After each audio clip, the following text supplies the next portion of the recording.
नमस्कार मित्रांनो, आपले तुमच्या या वैज्ञानिक प्रयोगामध्ये मी या ठिकाणी स्वागत करतो।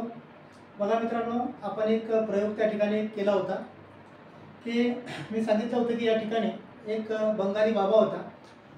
तर तो बंगाली होता की काय त्याची भाषा तर मला कळत नव्हती, पण यूट्यूबवरती तो व्हिडिओ मी पाहिला की त्यानं अक्षरशः दारूपासून पाणी बनवलं। आता दारूपासून पाणी कसं बनवता येईल, मी बराच त्यामध्ये विचार केल्याच्या नंतर माझ्या लक्षात आलं की दारूपासून कशा पद्धतीने पाणी बनवता येईल। बघा मित्रांनो, या बॉटलमध्ये दारू आहे, अर्थात मी दुसऱ्या बॉटलमध्ये ती दारू ओतली आहे। आता त्या बंगाली बाबाने सुद्धा अशाच पद्धतीची दारू घेतली होती आणि त्याने त्या ग्लासमध्ये ओतली आणि थोड्या वेळानंतर हळूहळू त्याचं त्या पाण्यामध्ये कन्वर्शन झालं। बघा आता मी सुद्धा काय करतो, या दारूला या ग्लासमध्ये ओततो। बघा अशा पद्धतीने त्या दारूला ग्लासमध्ये ओतलं। आता नंतर काय झालं की तो त्याचे मंत्र म्हणायला सुरुवात करतो की असे मंत्र म्हणत असं त्या ठिकाणी त्याला हलवतो, अशा पद्धतीने अशा स्टर करतो, ढवळतो असं त्याला। आणि ढवळता काय होतं की हळूहळू त्याचे मंत्र म्हणणं सुरू असतात आणि मंत्र म्हणता बघा प्युअर पाण्यामध्ये त्या दारूचं रूपांतर झालेलं आहे। बघा प्युअर वॉटर, कलर बघा ताबडतोब त्याचा चेंज झालेला आहे आणि प्युअर पाण्यामध्ये त्याचं रूपांतर त्या बाबाने अशा पद्धतीने केलं होतं। परंतु मित्रांनो, या ठिकाणी आपण हे लक्षात घ्यायला पाहिजे की कुठलीही समजा एखादी घटना घडत असेल तर त्या प्रत्येक घटनेमध्ये काहीतरी कार्यकारण भाव असतोच। बिना कार्यकारण भावाची गोष्ट त्या ठिकाणी घडतच नाही। मी तुम्हाला नेहमी सांगतो की चमत्कार हे फक्त 3च प्रकारे करता येतात। नंबर 1, एकतर त्या चमत्कार करणाऱ्याची ती हातचलाखी असू शकते।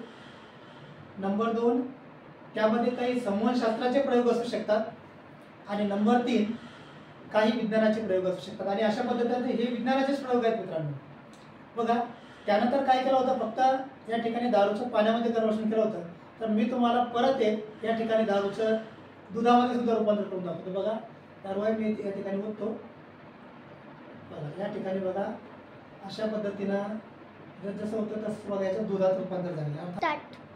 बघा मित्रांनो, मी या ठिकाणी दारू ओतल्याच्या नंतर बघा या ठिकाणी प्युअर व्हाईट कलर म्हणजे दुधामध्ये त्याचं रूपांतर झालं आहे। म्हणजे बघा याच दारूचं पहिले सुरुवातीला या पाण्यामध्ये कन्वर्शन झालं आणि त्याचंच परत दुधामध्ये कन्वर्शन झालं। तर बघा मित्रांनो, आता हे झालं कसं, आता याचं एक्सप्लेनेशन आज आपण या ठिकाणी घेणार आहोत। बघा आता हे जे आपण घेतलं आहे ही दारू नाहीच आहे, मग याच्यामध्ये काय केलं, आपण पहिले पाणी घेतलं आणि पाण्यामध्ये बिटाडीन टाकलं।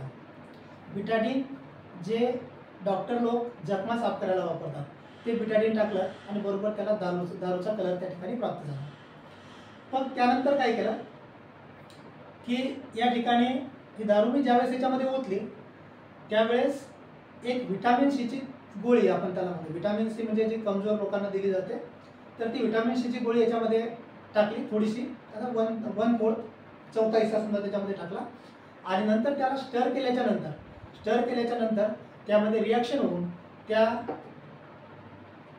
हे जे काही कलरचं समजा हे होतं बिटाडीनचा जो कलरचं पाणी होतं तर त्याचं कन्वर्शन या ठिकाणी रिॲक्शन होऊन त्या ठिकाणी पाण्यामध्ये झालं, म्हणजे स्पष्ट त्याच्यामध्ये त्याचा कलर चालला गेला। आता दुसरं दुधामध्ये रूपांतर कसं केलं मित्रांनो, बघा तर यामध्ये मी अगोदरच डेटॉल टाकून ठेवलं होतं, या ग्लासमध्ये अगोदर डेटॉल टाकून ठेवलं आणि जसं मी हे जे कलरचं हे आहे तर दारूच्या कलरचं जे आहे तर ते त्याच्यामध्ये टाकल्याच्या नंतर परत त्याची रिॲक्शन झाली, परत बिटाडीन आणि त्यानंतर तुमचं डेटॉल त्याची रिॲक्शन झाली, त्याची रिॲक्शन होऊन त्या ठिकाणी व्हाईट कलर त्या ठिकाणी रूपांतर झालं। आणि अशा पद्धतीनं बरेचसे बाबा आपल्याला त्या ठिकाणी फसवत असतात आणि काहीतरी चमत्कार केल्याचा आभास त्या ठिकाणी निर्माण होतो। मी तुम्हाला पहिले सांगितलं आहे की चमत्कार नावाची गोष्टच नाही आहे, चमत्कार ही खोटी गोष्ट आहे। चमत्कार असतील तर ते विज्ञानाचे असतील, संवहनशास्त्राचे असतील किंवा हातचलाखी असेल, तर त्या 3 व्यतिरिक्त कुठलाही चमत्कार करता येत नाही। तर मित्रांनो, हा व्हिडिओ या ठिकाणी मी मुद्दाम याचं एक्सप्लेनेशन देण्यासाठी या ठिकाणी तयार केला आहे। तर धन्यवाद, आज आपण इथेच थांबूया।